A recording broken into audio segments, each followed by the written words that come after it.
Она вышла за него, а потом все встало на свои места. В деревне Глубокое, где ветер гулял по узким улочкам, а старые дома скрипели под тяжестью зим, Мария Андреевна была чем-то вроде местной легенды. Не потому, что она совершала великие дела или выделялась яркостью, а потому, что она была слишком доброй.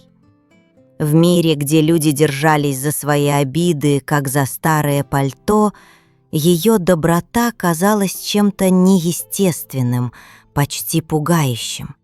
Она всегда была рядом, если кому-то нужна была помощь. Сидела с больными, носила суп соседям, чьи руки уже не держали ложку, слушала бесконечные жалобы старух на лавочке у магазина. Но никто не знал, что скрывается за ее спокойной улыбкой. Никто не спрашивал. Когда Марии Андреевне исполнилось 68, она сделала то, что перевернуло Глубокое с ног на голову. Она вышла замуж. И не за какого-нибудь вдовца из соседней деревни, а за Алексея, 30-летнего парня с тихим голосом и глазами, в которых, казалось, всегда отражалась какая-то старая боль. Он был чужаком, приехавшим в Глубокое пару лет назад. Работал механиком в местной автомастерской. Жил скромно, ни с кем особо не сближался. И вот эта свадьба. Слухи поползли, как тараканы из щелей. «Он за ее квартирой охотится», — шептались на базаре. «Старуха с ума сошла, внуков бы нянчила», — фыркали соседки. «Позор! Вот что это!» — выносил вердикт председатель сельсовета, попивая чай в местной забегаловке. Уважаемые зрители, пожалуйста, поддержите нас лайком, подпишитесь на канал и оставьте комментарий. Будет очень приятно, если вы напишете, из какого города или страны вы нас смотрите. Благодарим вас. Дети Марии, 2 сыновей и дочь, давно разъехавшиеся по городам, были в ярости. Они звонили ей, требовали объяснений, кричали в трубку: «Мама, ты что, с ума сошла? Он же тебя обчистит и бросит!» Но Мария молчала. Как всегда, когда ей было больно, она просто продолжала жить с ним. Алексей был не таким, как ожидали. Он не устраивал пьяных дебошей, не хвастался женой, не лез в деревенские сплетни. Он просто был рядом. Каждое утро варил Марии кофе, терпеливо слушал ее рассказы о прошлом, возил ее в районную поликлинику на стареньком «Жигуленке».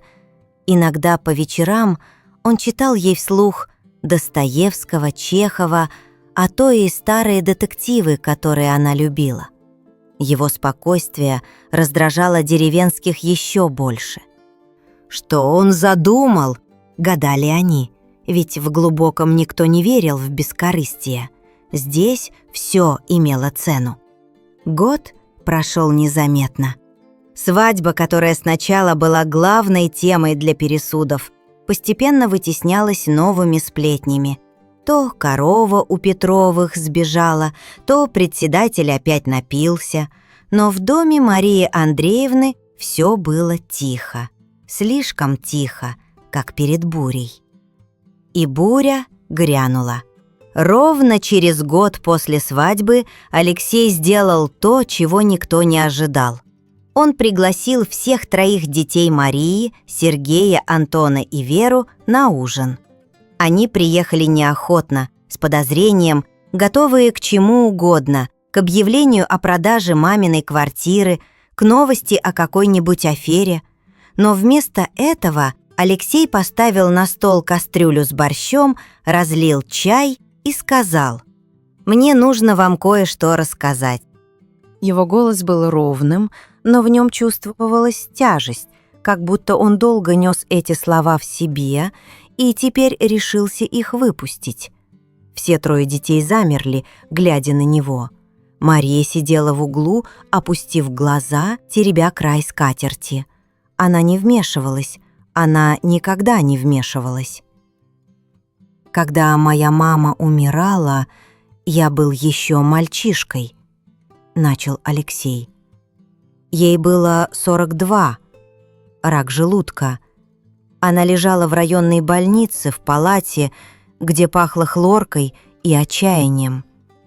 Никто к ней не приходил. Отец ушел, когда я был младенцем, родственников почти не осталось. Я приходил, но что мог сделать 13-летний пацан? Я только смотрел, как она угасает, и ненавидел себя за это. Он замолчал, глядя в чашку с остывшим чаем. Сергей, старший сын, кашлянул, будто хотел что-то сказать, но Алексей продолжил.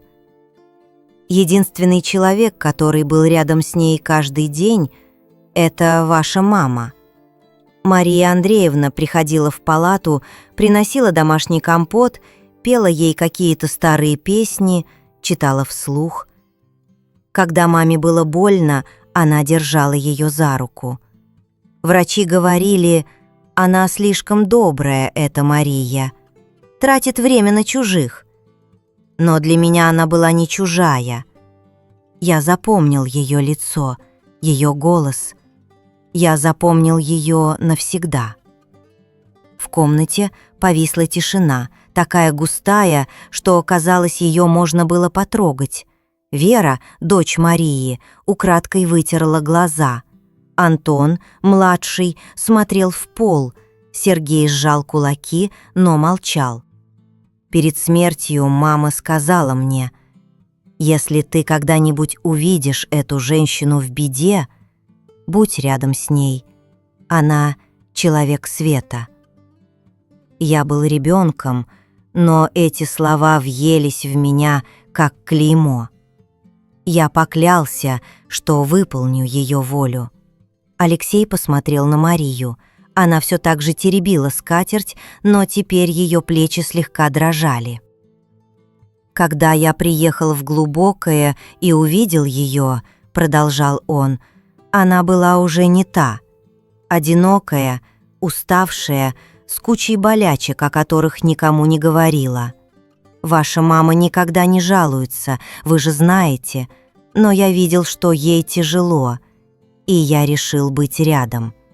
Мы расписались только для того, чтобы я мог официально о ней заботиться, чтобы ни один чужой человек не сунулся в ее жизнь». «Я ничего у нее не забираю. Я просто выполняю последнее желание своей матери, потому что таких людей, как Мария Андреевна, больше нет». Он замолчал. Тишина стала невыносимой. Антон, младший сын, вдруг встал, подошел к матери и обнял ее. Его голос дрожал. «Прости, мама, я тебя совсем не знал».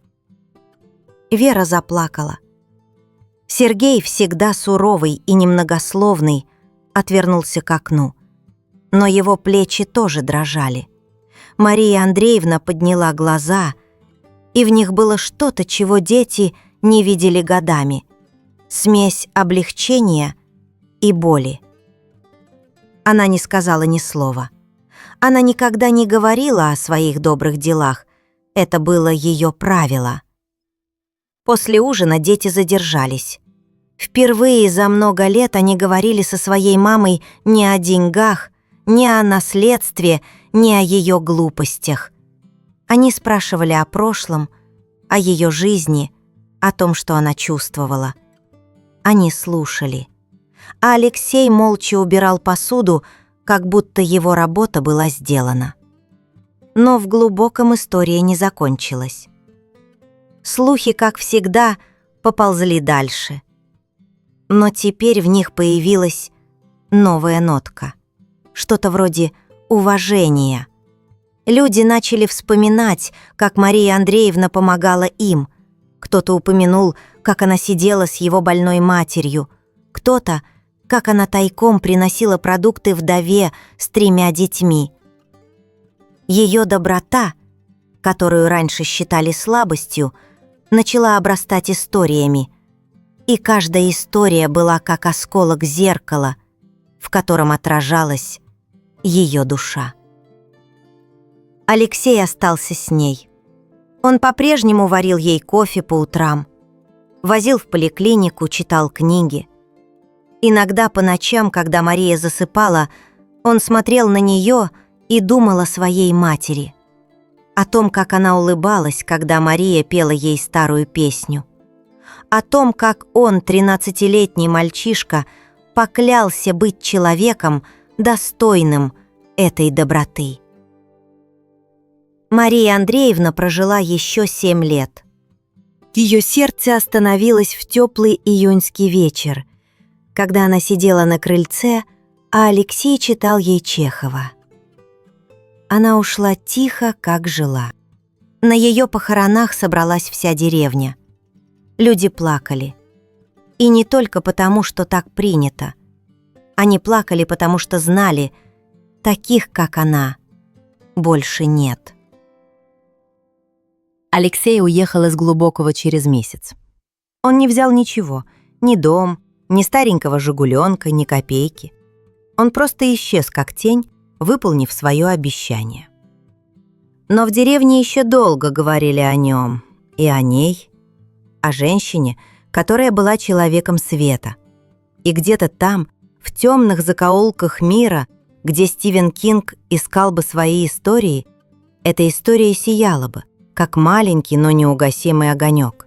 Потому что даже в самых обыденных местах, среди сплетен и недоверия, иногда случаются чудеса. И их делают люди, которые молча несут свой свет. Уважаемые зрители, пожалуйста, поддержите нас лайком, подпишитесь на канал и оставьте комментарий. Будет очень приятно, если вы напишете, из какого города или страны вы нас смотрите. Благодарим вас.